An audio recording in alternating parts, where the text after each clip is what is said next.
Dá uma lembrancinha da Bahia.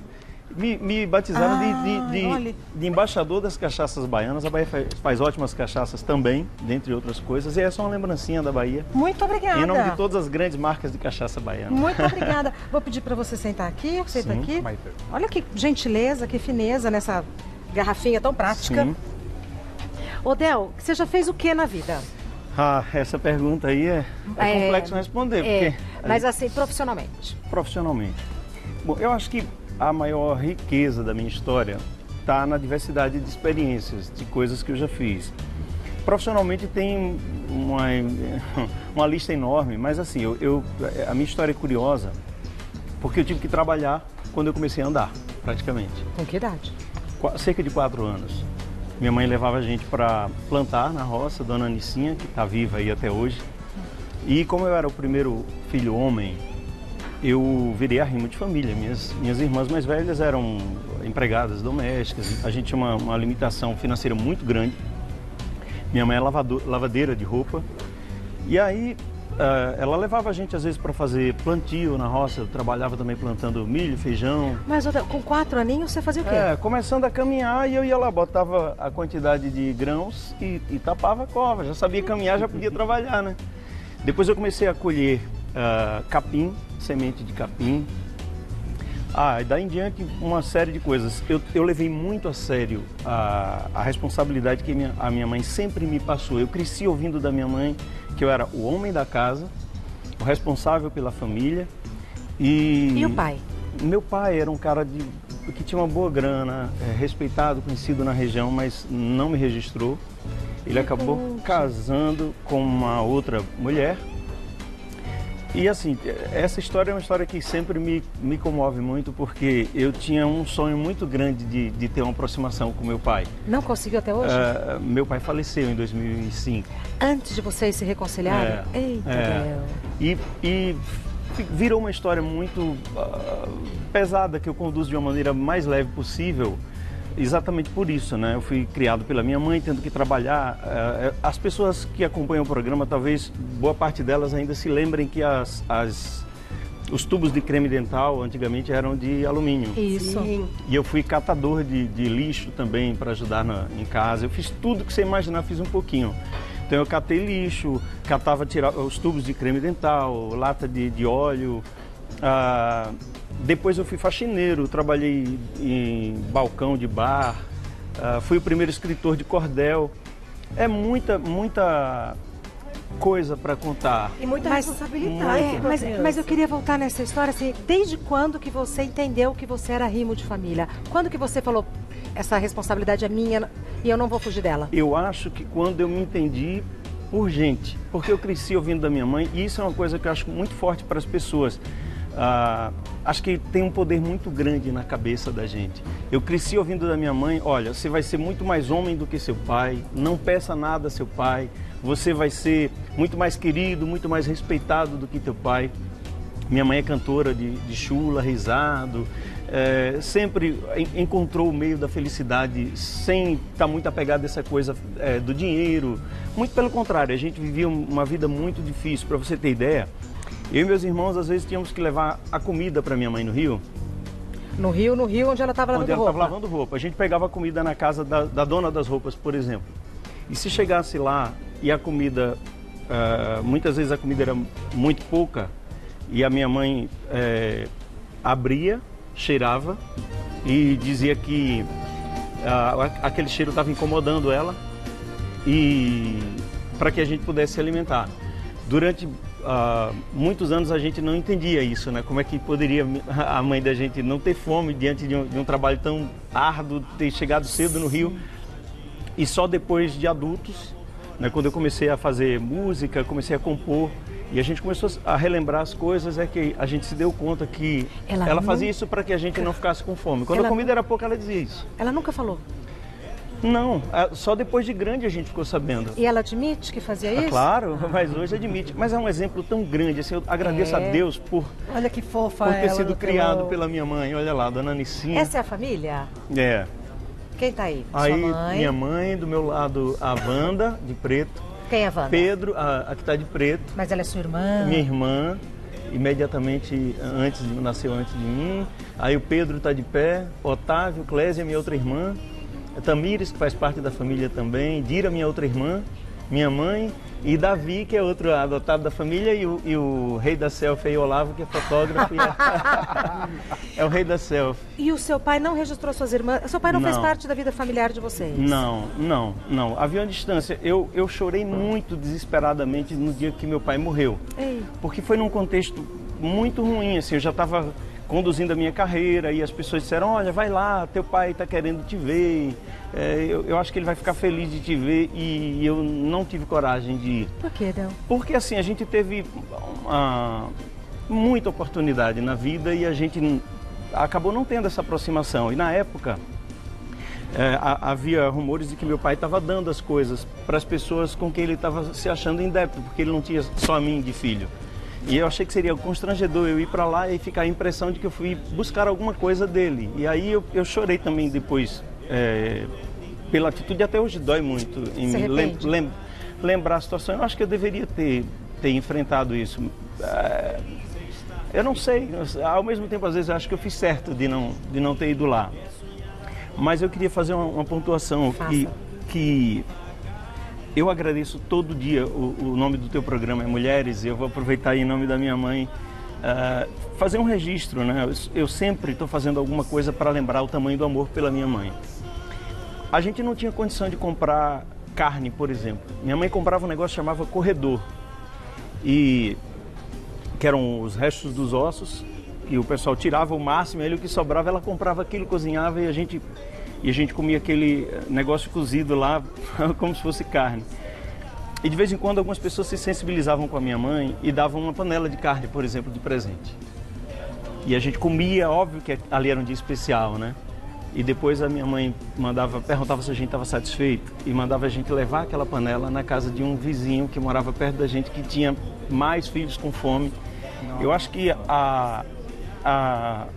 os ensinamentos que eu tive da minha mãe são muito maiores do que o dinheiro do meu pai poderia ter feito por mim. Minha mãe lavava a roupa da minha professora, que era a melhor professora da região, para que eu estudasse com a melhor professora, que se chama Dacilda. Hoje ela dá nome à escola da minha terra. Minha mãe queria que eu estudasse, que eu fosse diferente.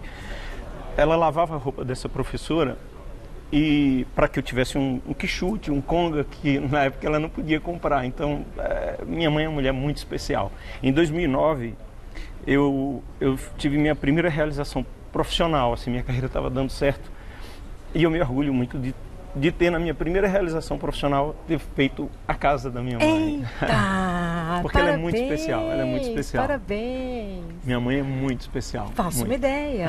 Dona Nicinha. Dona Nicinha. Então, certamente está lá assistindo. Parabéns, Dona Nicinha.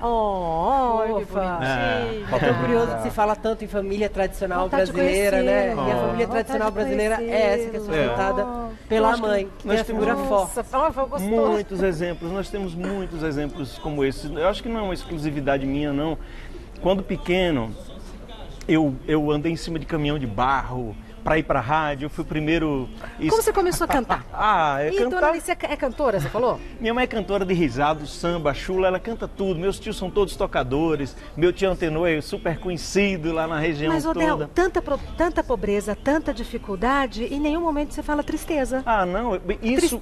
Tristeza não fez parte de tudo que você falou. Eu choro, me emociono, mas eu transformei tudo em alegria. Por isso que é Del Feliz? Olha o exemplo, por isso que eu sou Del Feliz, o cara mais feliz do mundo. Olha o exemplo, às vezes a gente não passou assim fome, a gente tinha o jeitinho de comer farinha com açúcar, enfim, mas eu não considero que a gente passou fome.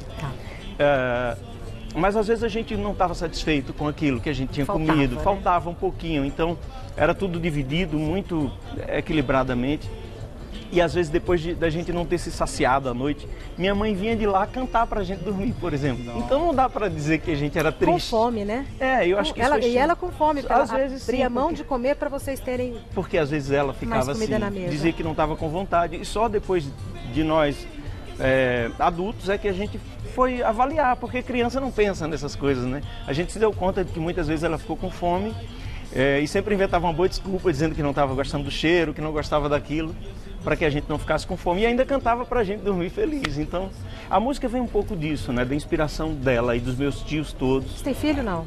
Eu tenho um filho chamado Lucas, está com 18 anos. Eita, um mocinho já. É, muito inteligente, me dá muito orgulho, Lucas. Depois que você foi pai, mudou seu sentimento com relação ao seu pai? Olha, eu acho que eu sempre tive um sentimento bom com relação ao meu pai, apesar de tudo. E apesar de não ter ido vê-lo ali no leito de morte. Vocês se encontraram alguma vez na vida, você e seu pai? Já, e ele tinha me pegado uma vez, me levado num bar, me colocou em cima do balcão e me ergueu lá para o pessoal e disse, tá vendo? É meu filho mesmo, olha aqui, ó, o dedo dele, o dedo do pé igual ao meu. Mas quando eu encontrava ele com a esposa, que na maioria das vezes era isso, eu estava sempre viajando, fazendo as coisas, ele era muito frio. E eu entendia aquilo como um recado e minha mãe dizia, olha, não quero incômodo, não quero confusão com a família de ninguém, não peça nada. E aí eu não tinha coragem de chamar ele de pai. E aí continuou um amigo que eu via de vez em quando. Eu era muito jovem quando ele fez isso, né? Então a gente não teve uma relação normal. Isso às vezes dói um pouco, porque eu gostaria muito de ter tido essa figura paterna. Mas tomei tudo de uma maneira muito positiva. Comecei a trabalhar no rádio, aí todo mundo dizia, olha, Genésio, vai lá, rapaz, seu filho está aí fazendo sucesso na rádio, dê uma casa para ele. Você tem uma ideia? Eu comecei a trabalhar no rádio, eu subi no caminhão de carona, andava às vezes 10 quilômetros do meu povoado para o quilômetro 85, onde tem a pista, ficava dando mão ao pessoal do caminhão. Você começou a fazer sucesso lá, na sua terra? Na minha terra. Aí subia no caminhão, ia de carona, chegava em Riachão, fazia um programa de rádio, voltava de carona, voltava os 10 quilômetros andando. E quando eu fui convidado para trabalhar efetivamente na rádio e morar na cidade, eu passei um bom período dormindo na rádio, porque eu não tinha condições de alugar um lugar, e dormia numa caixa de geladeira, uma caixa de papelão. Eu tinha duas caixas importantes, era a caixa de geladeira para dormir e uma outra caixinha com a calça, as duas cuecas, o sapato, e o chinelo e uma escova de dentes, naturalmente, um sabonete. É isso, mas tudo isso para mim foi, acho que uma aula maravilhosa. A gente aprende com tudo, quando a gente leva isso de uma maneira leve. A vida para mim sempre foi uma escada. Para subir. Sempre. Sempre para subir. Sempre. E se eu tiver que descer um dia degrau, eu vou entender como uma necessidade de aprender alguma coisa. Mas eu te perguntei... Em que momento mudou?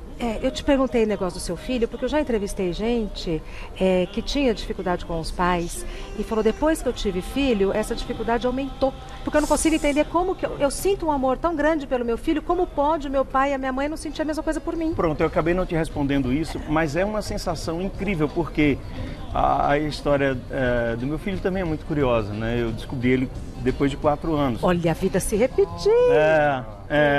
Mas o carinho e a minha atitude foi bem diferente, naturalmente. Você refez? Até porque eu não queria que ele passasse jamais o que eu passei na relação com meu pai. E a gente tem uma relação linda. Ele liga meu pai, tudo. É meu filho e meu pai. Praticamente a gente não usa nome, né? É um carinho muito grande. Sempre que eu posso eu vou lá vê-lo.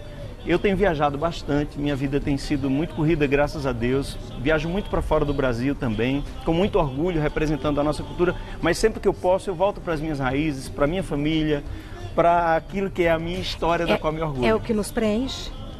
Claro. As nossas origens? Claro.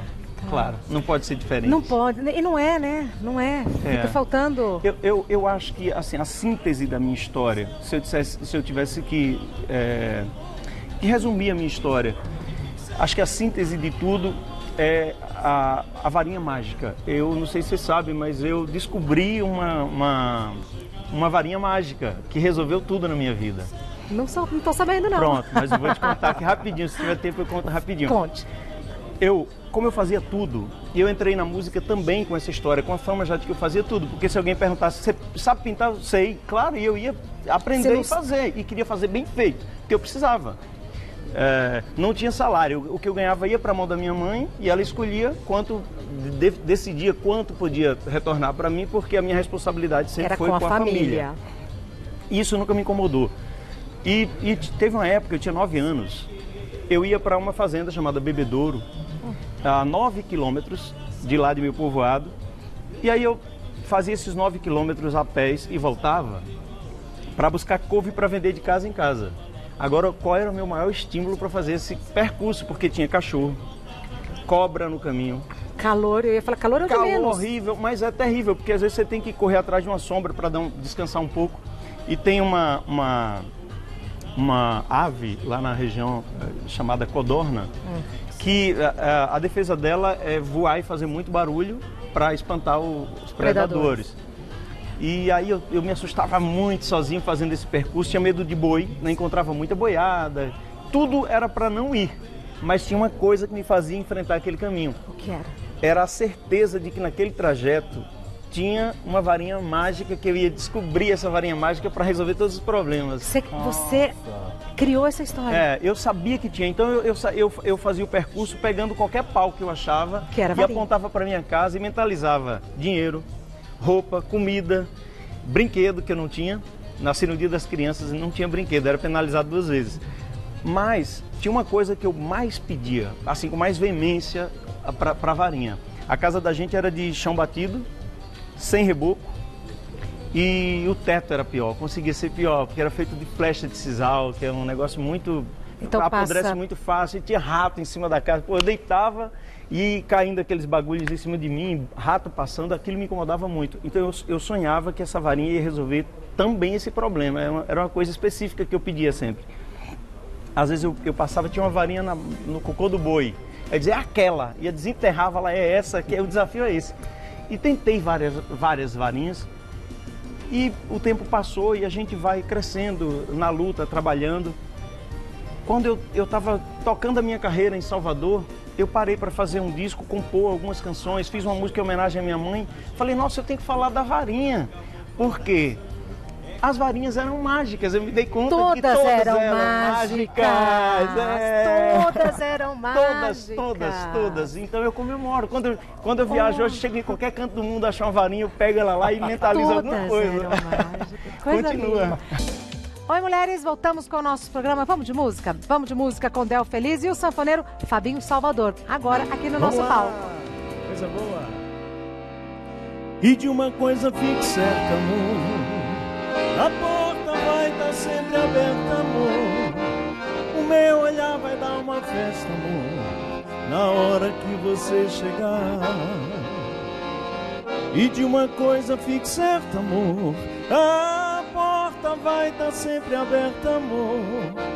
O meu olhar vai dar uma festa, amor, na hora que você chegar. Sei que aí dentro ainda mora um pedacinho de mim. Um grande amor não se acaba assim, feito espumas ao vento. Não é coisa de momento, raiva passageira, mania que daí passa, feito brincadeira. O amor deixa marcas que não dá pra pagar. Sei que errei, tô aqui pra te pedir perdão. Cabeça doida, coração na mão, desejo pegando fogo, sem saber direito a hora nem o que fazer. Eu não encontro uma palavra só pra te dizer. Se eu fosse você, amor, eu voltava pra mim de novo. E de uma coisa fique certa, amor, a porta vai estar sempre aberta, amor. O meu olhar vai dar uma festa na hora que você chegar. E de uma coisa fique certa, amor, a porta vai estar sempre aberta, amor. O meu olhar vai dar uma festa, amor, na hora que você chegar. E de uma coisa fique certa, amor, a porta vai estar sempre aberta, amor. O meu olhar vai dar uma festa na hora que você chegar. E de uma coisa fique certa, amor, a porta vai estar sempre aberta, amor. O meu olhar vai dar uma festa, amor, na hora que você chegar.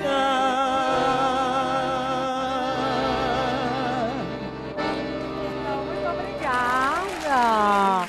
Eita, muito obrigada. Ora, toda homenagem é pouca. Muito obrigada, Fabinho, prazer em te conhecer pessoalmente.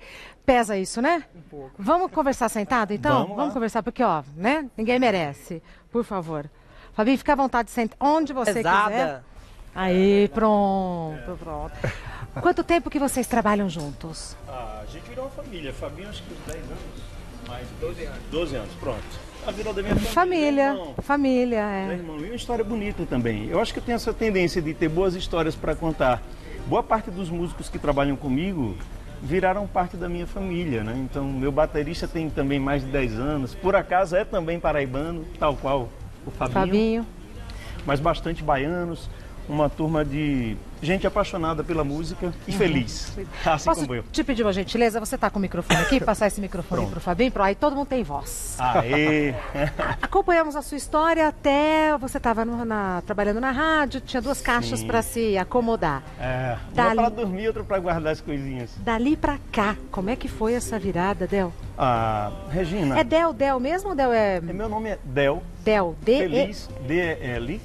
Feliz é seu nome? Feliz Ramos de Oliveira Santos. Não tá inventado? É o seu nome? Não, meu nome é Del Feliz Ramos de Oliveira Santos. Meu parente, eu sou Oliveira também. Não, que lindo. Que só não acaba mais, Oliveira, Ramos, Santos, é só coisa auspiciosa. Não, e acaba sendo tudo muito ligado. Ramos de Oliveira Santos. Né? Tem tudo, tem uma história. Simbologia. Tem uma história. Eu acredito muito nessas coisas todas. Eu não sou muito de encucar muito com as coisas, mas de tocar adiante. Mas a minha própria história, com essa coisa da varinha mágica, não dá para duvidar de nada. Né? Eu respeito toda a questão de religiosidade, por exemplo. Eu acho que respeitar a diversidade é fundamental, assim como em tudo na vida. Concordo. Tenho tido a oportunidade de viajar bastante, mundo afora, levando um pouco da nossa cultura. Depois da rádio, assim como você me perguntou, eu comecei a cantar. Mas a minha entrada na música foi muito curiosa e ela veio um pouco antes do rádio. Com aquela fama de que eu fazia tudo, o pessoal resolveu montar uma banda na minha terra e aí foram me perguntar o que é que eu tocava, né? Eu falei, o que é que tá faltando na banda? O pessoal, percussão. Eu falei, pronto, é isso que eu toco. Mas eu não sabia o que era percussão. Aí eu fui perguntar a outro colega, eu falei, eu tenho que ir ali em casa e tal. Mais tarde eu vou pro ensaio. Eu fui, peguei as panelas de minha mãe, me informei o que era, fui ensaiar. Eu era bem novinho, na época de Senegal, imagine quantos anos. Senegal, da banda Reflexos. Aquela que é Senegal. Nossa, lembrei muito. Nossa, é segura na percussão. Não, e é tudo na percussão. E aí eu fui ensaiar, falei, quero fazer bonito no ensaio, não vou chegar lá. Fazer feio não. Tirando onda. Depois disso, para sintetizar a história, eu passei a baterista, porque o baterista tinha feito uma exigência lá e o pessoal disse, então o Del vai tocar. Não tem ninguém, põe o Del. Del toca. Aí, com a varinha de... A varinha ajudando. Aí fui, toquei um pouco de bateria e depois já na rádio eu tive a oportunidade de a casa da minha mãe caiu, né? E eu tive que vender, eu já tinha conseguido instrumentos, mesa de som, uma série de coisas para a banda. Caiu o quê? Com chuva? A casa da gente ficava numa rua chamada Rua de Baixo, que fica um pouco próximo do rio. E aí, de tanto água passando e tal, chegou no momento que a casa da gente foi levantada basicamente pela minha mãe, com adobo cru, ela construindo. Ela fez a primeira casa. Gente, né? Que mulher. Que mulher. É, muito forte. E aí, como caiu uma parede lá, aí eu vendi os instrumentos, ajudei a levantar a casa. Depois da rádio, eu ainda lembrei que ainda tinha uma mesa de som que me restava da banda. E aí eu troquei num teclado, comecei a cantar na noite. Antes tinha um amigo meu chamado Oswaldo, que era quem cantava, Zé Lito, uma turma de amigos de lá de Riachão, e eu só tocava muito mal, mas acompanhava. E aí teve uma ocasião, uma festinha lá, o cara pediu para cantar uma música em italiano. Aí nenhum deles habilitou. Eu falei, não, claro que a gente vai, o contrato exige essa música, eu vou cantar. E aí cantei a música, e eles falaram, pô, você cantou direitinho, e me encorajou. E aí eu fui tocando. E que música que era? Vamos fazer uma música italiana. Mas a música a gente certamente ele não vai fazer, mas ela dizia, scrivi quando ventrava spugliati alberi. Mas sem falar italiano. Como é que você cantou? Aí hoje eu viajo com ele, agora eu canto italiano. Agora que bella cosa. E oferecemos ao Franciulli. Na giornata di sole, n'aria serena, dopo una tempesta. festa, pell'aria fresca, na sanfona, por favor. pareggiare na festa, che bella cosa, nato sole, ma nato sole, che bello o sole mio, sta in fronte a te,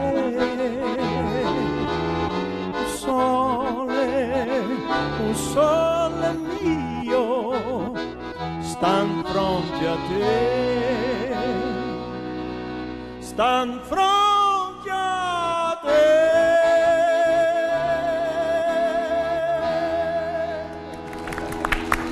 Gente, é o tenor do forró, tá?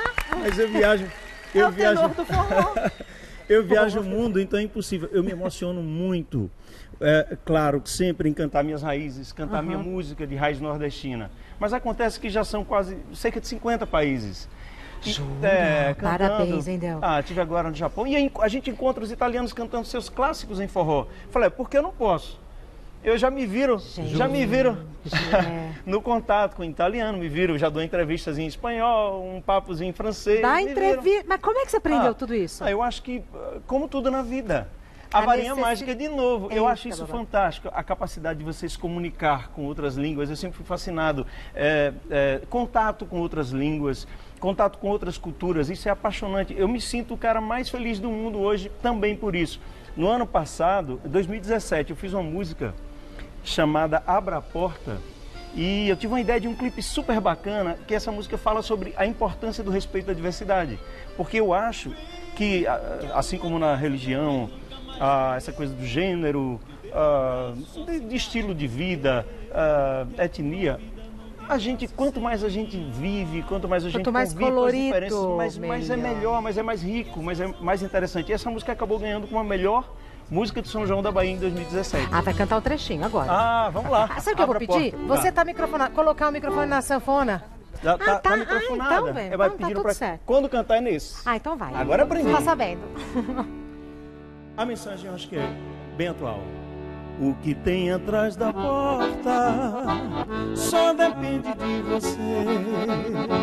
A beleza tá na alma, tá dentro de quem vê. Onde mora o invisível, só quem vê é o coração. O amor é uma tela sem nenhuma cor, é perfeição.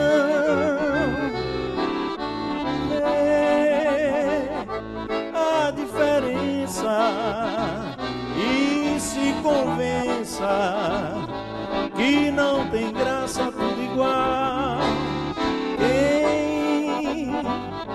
Quem poderá dizer o que é ou deixa de ser belo ou normal? Abra a porta aí do seu coração, aceite o outro como for. Abra a porta aí, não deixe o preconceito aprisionar o seu amor.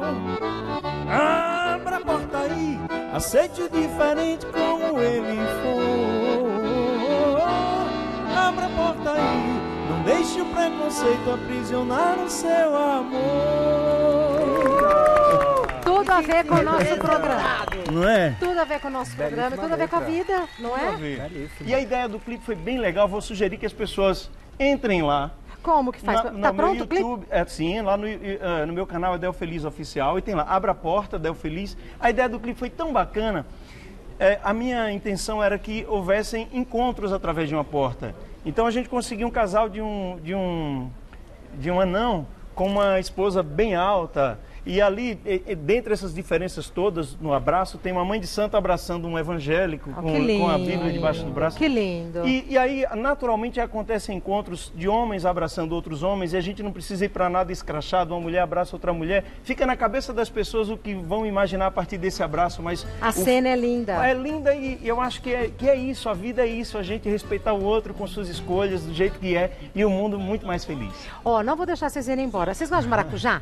Adoro. Vai ter ter mousse de maracujá. Oba. Mas antes disso, vocês vão cantar mais e tal. Tomara que tenha mousse de maracujá para todo mundo, né? Porque eu tô convidando. Sabe, filho, que convida os amiguinhos para almoçar e não avisa a mãe? Eu tô me sentindo assim. Então, gente, vocês vão cantar mais, a gente vai conversar mais e vamos encerrar a nossa tarde deliciosa com mousse de maracujá, coisa tá bom? boa. Então, até daqui a pouco. Vamos ver. Música de trabalho, meu querido Paulo Góes, da cor do seu olhar. Bora,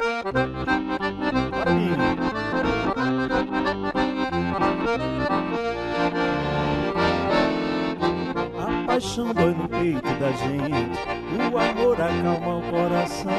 É carinho, é denguinho, é respeito, uma admiração.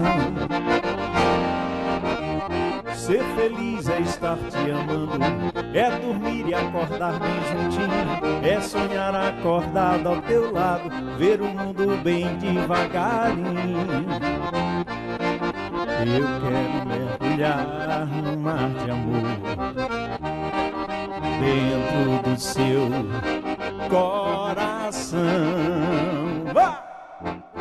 Eu vou deslizar no mar, nesse sonho lindo, ver o mundo todo azul que é blue da cor do seu olhar, sorrindo. Eu vou deslizar no mar, nesse sonho lindo, ver o mundo todo azul que é blue da cor do seu olhar, sorrindo. Bora São João na Bahia, bora Margosa, Cruz das Almas, bora Riachão, Alagoinhas. Ei, coisa boa, Santo Antônio de Jesus.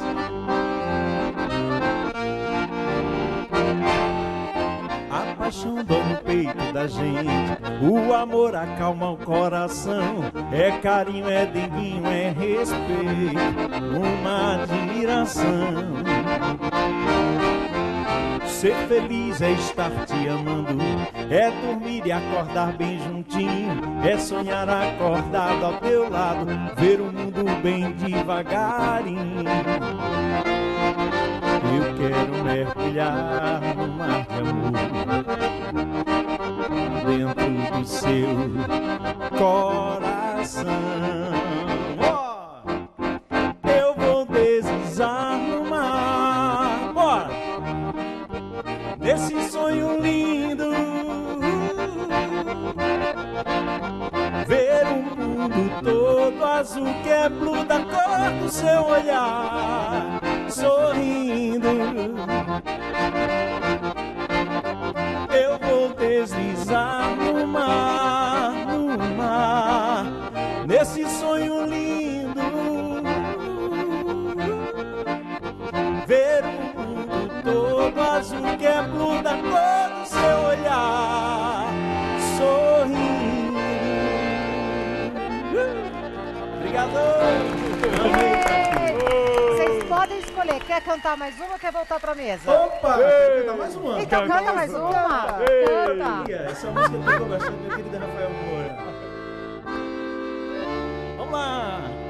Vem, que a minha casa não é rica, mas que eu, teu abraço só se encaixa com o meu, que a tua